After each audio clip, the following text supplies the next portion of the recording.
Well, good morning. Breakfast with the broker every Tuesday morning at 9 a.m. We've wanted to travel a lot over the last 18 months, and some people have gotten to travel quite a bit. But we have a very special guest that we probably all want to travel to. So without further ado, and now, by way of Georgetown, Cayman Islands, he's the founder and sales associate of Remarkable Real Estate at RE/MAX Cayman Islands. He's the 2020 #1 ranked real estate agent in the Caribbean and Central America within the RE/MAX network and number 22 globally. He's a Floridian by birth and received his MBA. He's a father, a husband, and the Cayman King. He is Mark Gaus. Hello, everyone. Hey, David, how are you? Great to be with you. Good morning. Thank you. You have the nice background of the office, but I was hoping we would get, see the background of the Cayman Islands. Yeah, I hate to say it, I probably only make it to the beach about once a month. As you know, as a busy real estate agent, that's kind of all we do is work. Yes, no, it's awesome. So tell me a little bit about the Cayman Islands, because we don't, a lot of us have gone on cruise boats or, we visited and such, and, we know about the rum cakes. But yeah. What else can you tell us about the Cayman Islands? Yeah, the Cayman Islands is such an incredibly unique place. It's really like a little utopia in the Caribbean. So the population's around 70,000. We have a diversified economy, tourism obviously being one of the pillars, but another really strong pillar besides real estate and construction is our financial services. So for example, like my wife audits hedge funds. We have tons of expats from all over the world. Providing financial services, corporate services. We're actually the 5th largest financial services jurisdiction in the world.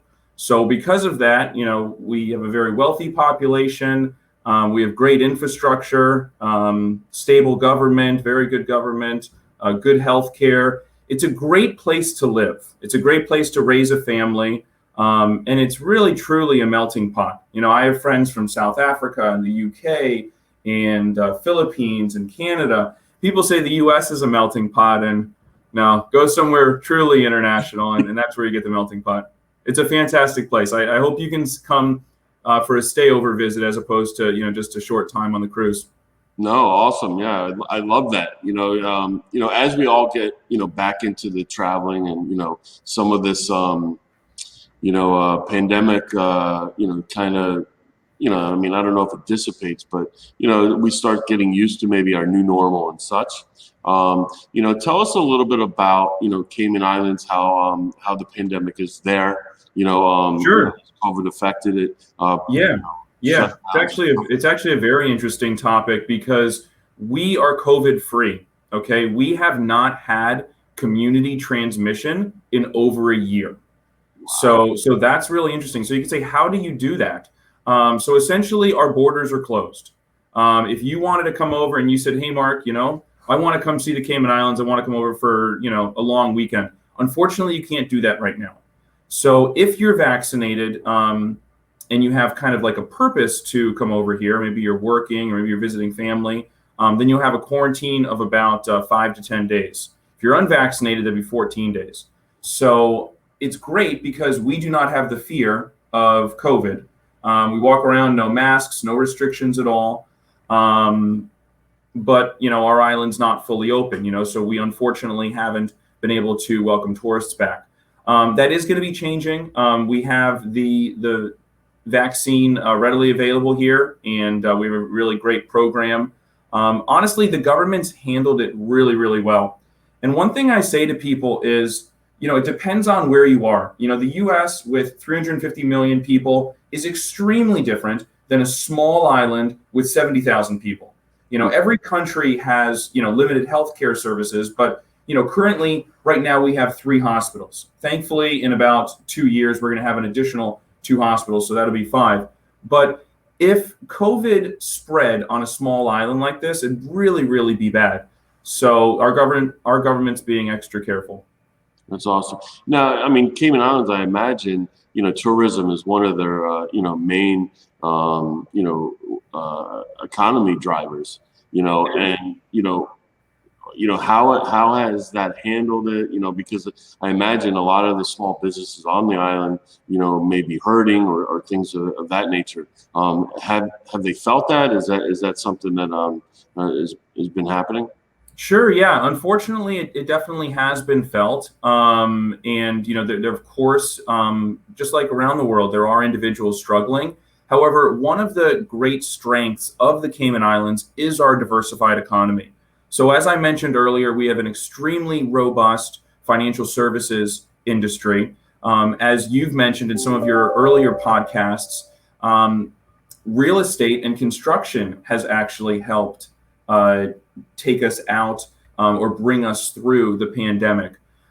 We have a very strong local business as well. We have a very affluent population, that's still eating out at restaurants, that's, still buying cars.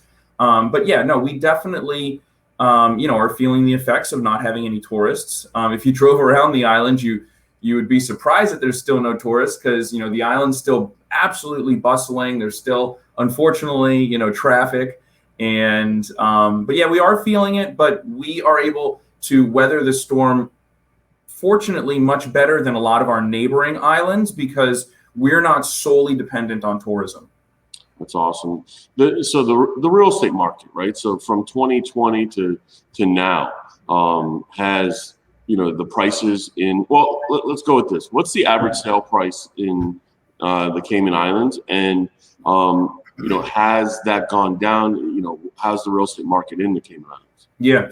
So the actual average sale price of any property is about $1 million, which is quite high. But me and you being real estate nerds, we'd probably want to break it down a little bit more than that. So kind of talk about by segment. So one popular segment in the Cayman Islands is the 2-bedroom, 2.5-bath townhouse. Okay. So I'll tell you what it is in Cayman Islands dollars and then also in US dollars because they're fixed to each other, but about a 20% difference. So in Cayman Islands dollars, the 2-bed, 2.5-bath townhouse is around, let's say, 375,000 Cayman Islands dollars. In US dollars, let's say that's around 475 US dollars. If you want to get a decent home, it's around $1 million, either US or CI. So talking about the market in general, it's similar to where you are in Boca Raton, Florida. We're obviously in a strong seller's market, so limited inventory, very strong demand from purchasers. But I would say it's not as kind of radical, fortunately, as what you may be seeing. Sometimes, there are multiple offers, but it's not like multiple offers on every single property. We, of course, are seeing, record high, but I would say it's not as dramatic as what you're seeing in Boca Raton. If you want, I can kind of lead up from, say, 2016 to where we are now, kind of the last 5-year period. So from 2016 to, let's say, March 2020, it was somewhat similar to what you were seeing, very strong market, continuing to increase, definitely a seller's market. When we hit March of 2020, our country went into full lockdown, okay? There was no lockdown in the United States like we had here in the Cayman Islands. We could not leave the house. You could only go to the grocery store on your name day, which was kind of interesting. So my last name starts with the G, so I could go, let's say, Tuesday, Thursday. So when this happened, we're all at our house. Thank God us real estate agents can still work. And, we're thinking and we're analyzing the market, what's going to happen? Are values going to decrease, 5 or 10%? Is demand, going to fall off? Thankfully, that did not happen. Fortunately, I had my best year last year. And we were selling real estate, throughout the entire lockdown. We had a lockdown of, let's say, probably about 2 months. And real estate was one of the things that they allowed us to go back on and do showings. We introduced a lot of new practices through the pandemic. So we're doing more digital signing and, methods like that. But our market is, stronger than ever. We've continued, to increase, which is great. Have you seen, international? I mean, I know you can't actually, go there, but have you seen sight unseen, sales, especially with, all the new construction that has been going on? I see a lot of your projects and things that, you're, looking at. And I mean, it's just amazing there, the properties that are they're coming out of the ground in Cayman Islands. Talk a little bit about the international clientele, if it's waned at all. Yeah. And, are you seeing a lot more sight unseen contracts? Sure. It's funny you say that, because that was actually the next topic I wanted to bring up. So yes, we definitely are. So for example, I'm driving down actually on the way to my house, and I hear about a beachfront home sold for 13.5 million, sight unseen. And, I was last thinking, I'm thinking, man, houses on this road, I thought they were more in the, $6 to $7 million, 13.5 million. That was sight unseen. And what that is you're right, that is international money, coming in. So individuals are seeing, hey, let's come to a COVID-free place. Let's come to, a very safe place. In the complex that I live in, there was a sale that was probably about a 30% increase just in a couple months, sight unseen. It was a very well furnished property. It was an upgraded property. But once again, when that sale hit, I'm like, holy cow, we haven't seen numbers like that. So yes, we are seeing an influx of foreign investment. And the reason is they want to live in a place like this. One of the very smart things our government is doing is something called the Global Citizen Program. So what that's targeted for is really individuals in North America, affluent individuals who are able to work remotely and want to relocate here for, say, a period of 1 to 3 years. So I've helped a number of global citizen families, first find a rental, while they're here, and then some of them are purchasing real estate because they're saying, hey, we're done with the masks, we're done with nonsense, wherever else we're coming from. And they're extremely excited to be here. That's pretty amazing. That seems like a great program, very similar to some of the programs that the United States has. But I think just thinking about like the Cayman Islands, right? When we're all quarantined and such, we're looking for those getaways, and a lot of times now those getaways has become instead of going there for a couple of weeks, you're going there for several months. So the stays are certainly longer, and I imagine that's also kind of propelled a lot of your economy and such. What new construction projects have you been looking at recently that either that's coming or things that are exciting? Because when we repurpose this podcast and we put it out to more viewers, there are a lot of them are real estate agents. So those real estate agents certainly can refer you, their clients if they're looking down in the Caribbean. So tell us a little bit about the new construction. Sure. I would say that definitely here, but then also in North America, there is a strong construction boom going on right now. So obviously more specifically here in Cayman, I'm right across the street from 7 Mile Beach is where my office is located. I'm thinking of at least three 10-story new 7 Mile Beach condo developments. So the ones I'm thinking of: Agua, Seacrest, Watermark. There's 2 more that are coming into play, which are redevelopments. So a redevelopment is there's an existing development probably built in, say, the 80s. So Aqua Bay Beach Club as well as La Covia, those are going to be redeveloped. They're demolishing the old buildings and then they're putting up new 10-story towers. There are 2 new hotels under construction as well, also going to be on the beach. So one of the strategies we're doing with our hotel units here, which I believe they're doing in Fort Lauderdale Beach and probably Boca Raton where you are as well, is they're selling the individual rooms within the hotel. And you own that freehold and the hotel will rent it out. You'll get a portion of the income. and then you get to stay here, for 2 or 3 weeks, whatever the time allows there. So those are some of the large projects on the beach. Coming off of the beach, there's going to be a new 10-story hotel inland, which is quite interesting and quite unique. So that's going to be in downtown Georgetown. Those are some of the larger projects. I forgot to mention Dart, who is our largest investor here. He's building a hotel as well. There's a massive construction boom going on. If you drive up and down the corridor, as we call it, you'll see cranes like we've never seen it before. And of course, there are some individuals who are a little concerned about this. We all should be concerned and aware of sustainable development. But I would say right now we are in a construction phase. Okay, it's not going to be like this for the next 10 years or 20 years. I would say probably for the next 3 years, it's cyclical. There's going to be a construction phase. And I'm sure you've seen it as well. Periods of 4 to 5 years where there's a lot of construction on, and then maybe periods of 4 to 5 years where there's limited construction. There is another area in the island called Grand Harbor, small concentrated area. There's 5 developments coming just in that small concentrated area. You go across the street to the ocean. There's 2 more developments there. Down the street, there's a ton of construction going on.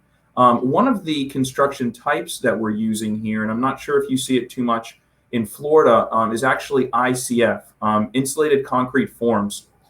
And that is actually stronger and more insulated than traditional concrete block. It's essentially a styrofoam block, and then they poured concrete down the center of it. So it's insulated, keeps the energy costs down low, keeps sound from the exterior, to a minimum. But the poured concrete is superior in strength to traditional concrete block. Do you see those ICF constructions in South Florida much? No, that's the first I heard about it. Really?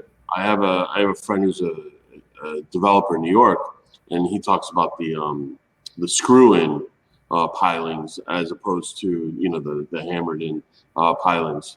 To keep some of the sound, and it's a little bit more structured. But obviously we're alluding to Surfside, and when you look at Surfside and things, and it's a horrible tragedy, and not to minimize the tragedy, but when you're looking at it on a large scale, that's the only building that I've ever seen that has done that, and we have buildings that are in the 50s and 60s that haven't had concrete restoration done or anything like that. So I'm pretty confident it's an anomaly. That doesn't mean that we can't be better in construction and such, but that's very cool. I wanted to get quickly into access to financing.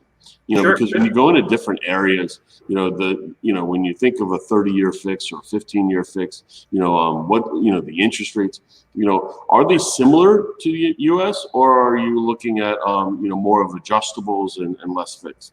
Yeah, great question. So if an individual, say from the United States, comes down to the Cayman Islands and they say, hey, we live in Boca Raton, but, we want a vacation place over in the Caribbean, in the Cayman Islands. The banks would view them as an overseas investor, okay?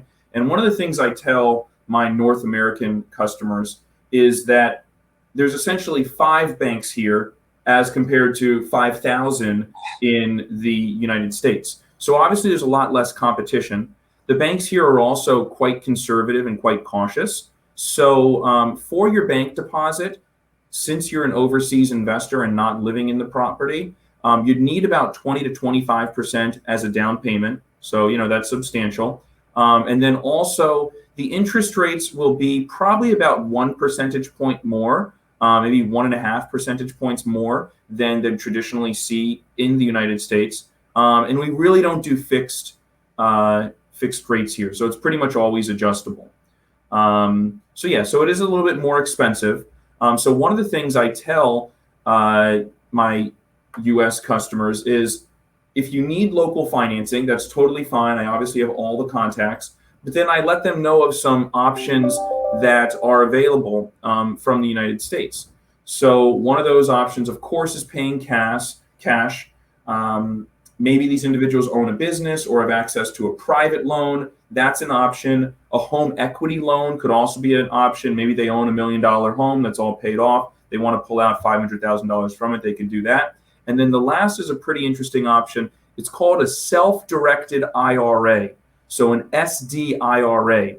So the government in the United States actually allows you to invest those IRA funds in foreign real estate as compared to, say, mutual funds. So I've had customers do that as well, which is pretty interesting.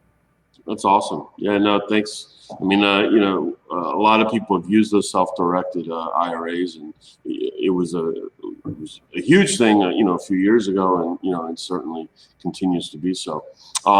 So the Cayman Islands, right? So when I think of the Cayman Islands, I think of beaches and beautiful sunsets and all of that, right?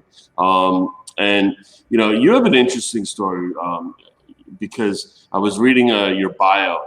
And it said that your wife is a 10th generation Cayman Island. Yeah. What do you call Cayman Islander? Like Caymanian. Caymanian. Okay. Caymanian. Cool. Yeah. So actually, I think that's incorrect. I think she might be 11th, and our children are actually 12th. Wow. We have a family member who's really into the genealogy. So I can tell you a little bit about that. Essentially, my wife's kind of cousins with a lot of people on island here. Her family has an awesome, rich history. Her great-grandfather was in politics here. It's really great. Her parents and her grandparents currently live on island, and it's so nice to be able to go over to grandma and grandpa's house because a lot of our friends don't have family on island. I'm also blessed that my family is only an hour plane ride away in South Florida.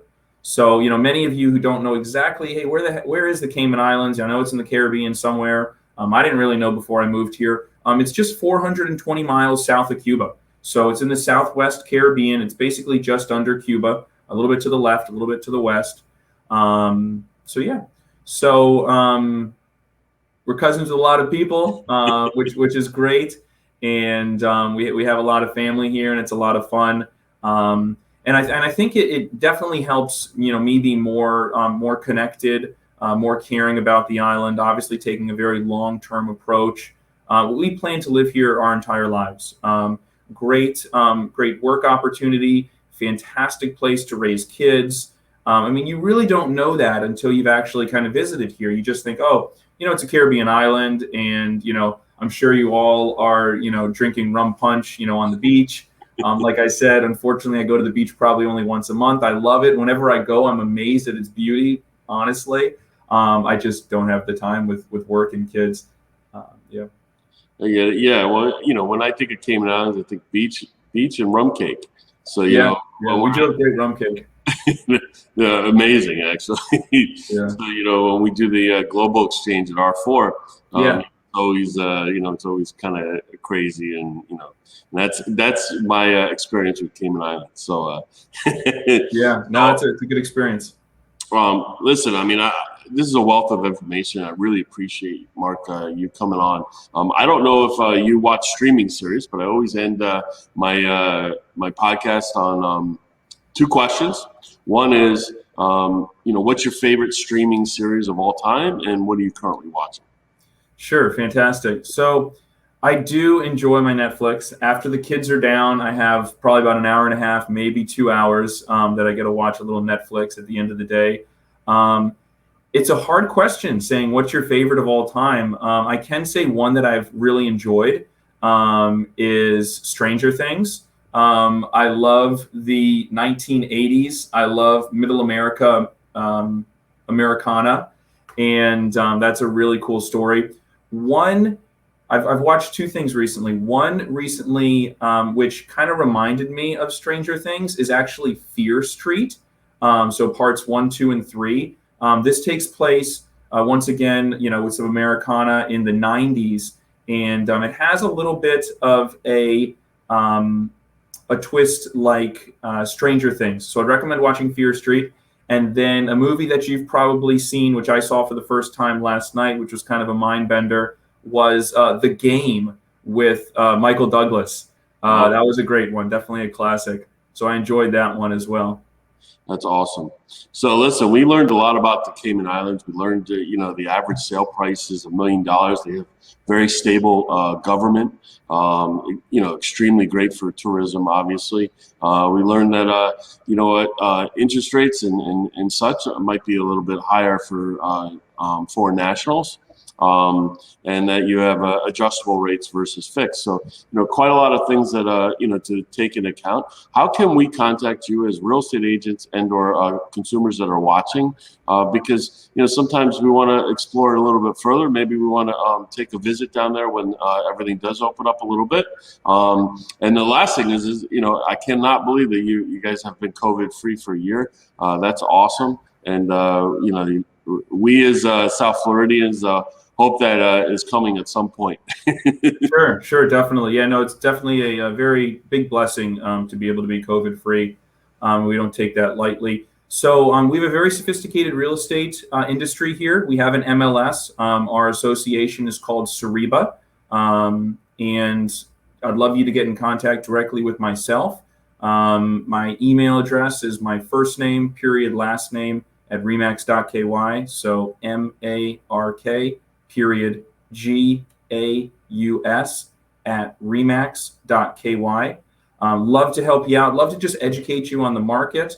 When our island fully opens up, which I do believe will be quite soon, love to get you down here to view some properties. And, my job really is just to help people fall in love with the island. If I've done that, then I've done my job. No, great job. I don't know if you're involved with the MLS, but we do a lot of MOUs, memorandum of understanding, around maybe we'll get in contact and discuss associations working together globally. Yeah, definitely. I do referrals all the time. I'll give a shout out to Sue Pinky Benson of Fort Myers in the West Coast. I had a client who needed to have their house sold, and Sue did it, and did a little referral and everything like that. So obviously, love to support my Remax fellow agents. Yeah, and you know what? And this isn't just Remax. This is all networks, all brands, all independent, all kinds of stuff that listen, I'm sure that not many people have the Cayman guide. So and I totally agree. I'm just going to call you the Cayman King. So that's perfect. Yeah, Mark, I really appreciate you coming on this morning. Thank you so much. The passion for for the Cayman Islands is, it certainly shines through, and we certainly appreciate you coming through. And we'll speak soon, and hopefully you'll be at R4 next year. David, it was a really fun time. I hope to do it again soon, and I look forward to seeing you at R4 this year. And hopefully I'll be in the Cayman Islands when you guys open up. That'd be pretty good. All right. Talk to you soon. Thanks Bye. again. Have a great day.